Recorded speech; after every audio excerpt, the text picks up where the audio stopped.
Hi, very warm welcome to Dusty Shelf Collectibles. Back here working on the railway this evening, so a few little jobs to do, so let's make a start.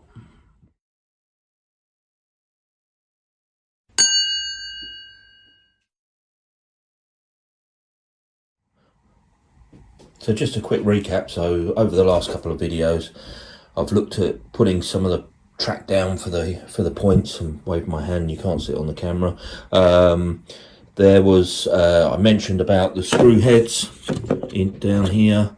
You can see that you know the posi drive rather than the flat screw heads, so they're quite obvious. In the previous videos, we also looked at various points in that they weren't isolating points. So I now have these are, as I say, these were the non-isolating ones. I now have some more points just turned up, which are isolating points, which we'll drop into the railway. I've also got two buildings. This one from one of my previous videos, this was a platform that I built with the building there, and there's also over the back there another platform just put in that again is a Metcalf kit. I've also found a box of, I had these and I forgot I got them. These are really nice condition buffers. So the ones that were already down there, I'm going to replace those. So there's a few jobs for this evening. So as I say, new buffers, replace the screws, take out the non-isolating points, and then the other thing that I want to do is where the power connects. I've been running off of my good old HM controller, just on single circuit at the moment, just to get the locos running. I am having a nightmare with the wires pulling off here all the time. So what I've done is in the workshop, I've just taken some wire, I've rolled it back on itself. I don't know if you can see that. Rolled it back on itself and then soldered it over so that it gives it a loop connection. And then these cables are obviously, they're red and white, but I don't want that shown, so I'll just give them a dust over with some black paint. And created two sets of those, so that's my first job. I'm going to drop those in, connect them up to the controller. Right, so I've cut a piece of plywood to shape to extend the railway behind the station. All I've done at the moment is this is just poster paint, black poster paint or blackboard paint mixed with a tiny bit of PVA glue, and I've painted across the board there. Next is to add a little bit of sand. Okay, so I'll just get a bit of paint on a brush. And then what we'll do is just run the sand across, and you can see that it's, as I brush it on, it textures the board. So, and like I say, although it's not, you know, it's not current with modern standards, for the board that I'm doing, which is trying to be very similar to what would have been done, I don't know, 30, 40 years ago. This was the kind of thing we used to do, at least my father would do. Just wipe the excess off there. Okay, just add a little bit more paint in here and just make sure it's even. There you go. And that's basically how I put the texture on the whole of the board. So yeah, it's not too bad a finish. I mean, it's yeah, it's certainly not to scale, but as I say, with the 3-rail and trying to keep it fairly period, it doesn't look too bad at all. So as a final little piece before I add this onto the side of the railway underneath the platform, just using sort of standard Halfords carpet paint. Just give it a very little dust, not too much, just enough to add a little bit of colour on there. And you can see how that, just adding the different colours, just brings out the very tiny subtle shades across it. Right, and the other exciting thing is I've invested in a stand to hold the camera still, so that I can, you know, try and show you what I'm doing without trying to follow myself with the camera. So what I'm going to do is just drop a couple of holes through the board. Just check I'm not going to drill into the dining room table.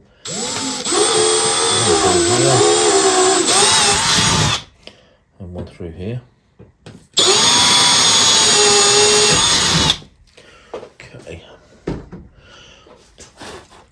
Right. So just clearing those away. Right. So I'm going to drop the cable down through here, like so. Okay. And then hoop one wire on one side. Let's just open that out a little bit. Just using a little brad there to try and open the hole out a little bit. There's a little bit of too much swarf in the way, and it's still too tight. How frustrating. Let's just take that other nut off there. Right, let's try again.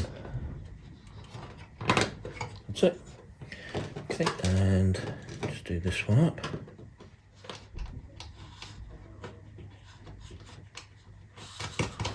Right, that's that one on there. Okay. Right, so that's that one onto there. And then obviously the other end, which is now under the board. I'm just going to snip the ends off. Just create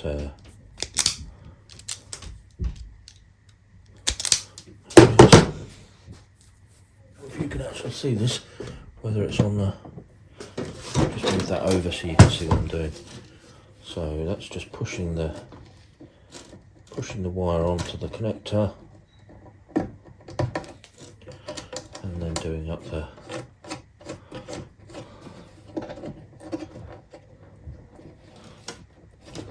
that's one of them done. Nice and quite pleased with that. That's nice and neat. And let's just go ahead. I'll just go ahead and do the other one. Just taking the two soldered wires. I'm just going to open the holes out a little bit because I found that was a problem on the previous one. That's one of them. Let's go with the other one. Okay, so the first one fits on nicely, and let's just get that screw to across. Bear with me.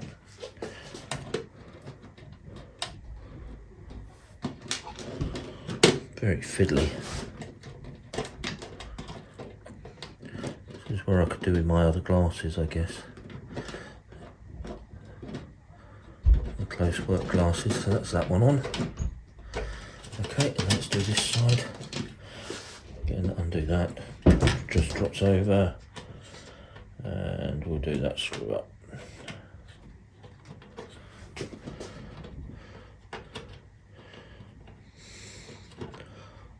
Perfect. Okay, just get rid of that. And again, as we did before, I'll slide the wire through, like so. Pull it nice and tight, so that both wires disappear and only the black part of the wires are showing. And then again, this end, cut a nice big chunk of wire off, and there. Pull those out. I'm going to use a slightly bigger screwdriver this time because it was a little bit tight before. So tighten those wires down. Okay, and that one. Loop it around the screwdriver like so. That's it, right the way around. Okay, and then close the loop, slide it out. Same with this one, all the way around, a couple of turns just to close the loop, slide it out, and then let's drop this one onto the controller as well. So undo both the fixings, like so. Okay, drop the wires over. And that one over.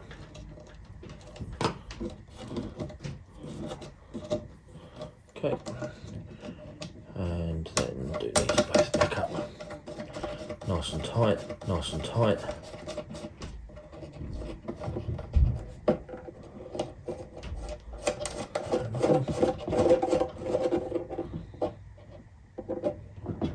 There you go, job done. So that's both the connections in. I'm quite pleased with those. Next job is to add in the buffers. Now, what I wanted to just go through again is, I've showed this on the previous video, but with the camera standing still, what you can see here is on the track, there's a tiny little slot about here. I'll just move over there, you can see the slot. And what happens with the buffer, on the buffer there's a little piece of wire that's bent and sprung loaded. So as you slide this onto the track, the connector disappears underneath, and the fish plate disappears in the side. But what's quite sweet about these is as they slide in, these little pieces of wire either side drop into the slot from the inside and actually hold the buffers on. So that's pretty good. And then just to secure them as well, you've got the screw hole on the top here. So what I want to do is I'm going to go round, and all the buffers that I've got that I've already put on the layout, I'm going to replace those with these slightly cleaner versions. I mean, these are brand new. I mean, I do love them. You know, they're sprung buffers, and they're such wonderfully engineered. You know, they're all metal parts on here. They're not, you know, there's no plastic in the 00 type track. So I'm just going to slide that on as I've just shown, like so. Oh, struggling to get the clips in. There you go. And that is on there nicely. And then taking a small screw. Now so these are number 2 screws. They're brass screws with a flat head. I had real trouble finding them. You know, they're not something that you can just pop over to Screwfix anymore. So,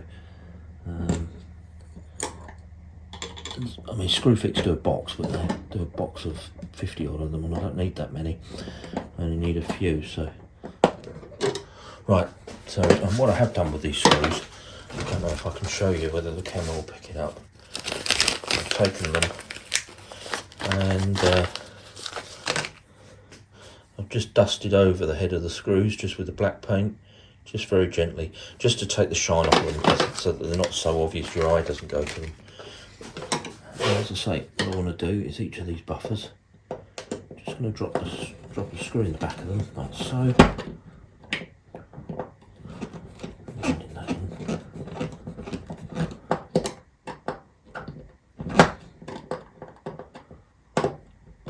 Take quite a bit of the paint off doing that up, so that was there you go, perfect. That looks really good. While I'm here, let's undo these are Phillips head screws. Get rid of both of those, and again let's put a couple of replace them with a couple of brass screws. Hopefully they're going to be all right going in the same holes. That may actually go to the adjacent one, but let's have a look first of all.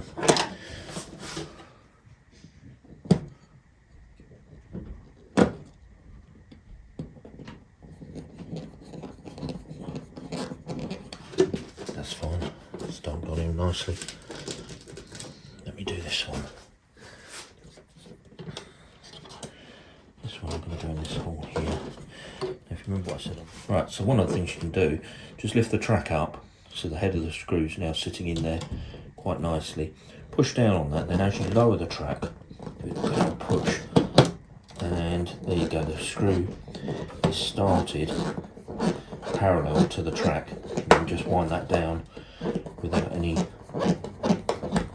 going to the side. These are really difficult to get in, these screws into the track. They're not the easiest of things to do to get started, but there you go, that's kind of hidden those.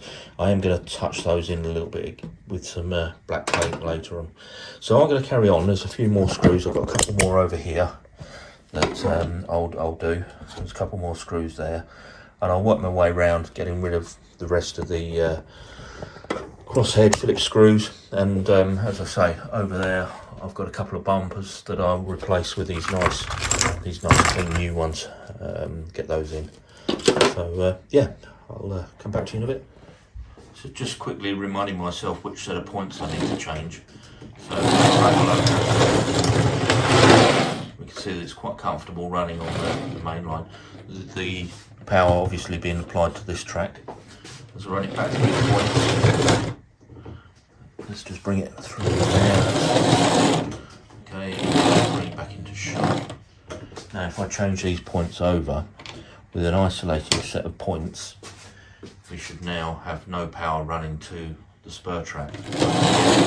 You'll see the power still going through, so it's definitely that set of points that need replacing. Right, so let's try and change this set of points. So I've already got some, I can see there's already some of these Phillips screws that I've left in the track, so they need replacing. So just take those out.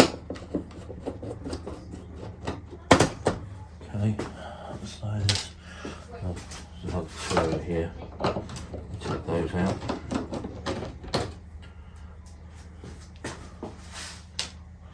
Okay, now I'm going to have to release some of the track further back in order to get enough movement in the rails to lift the points out, so bear with me.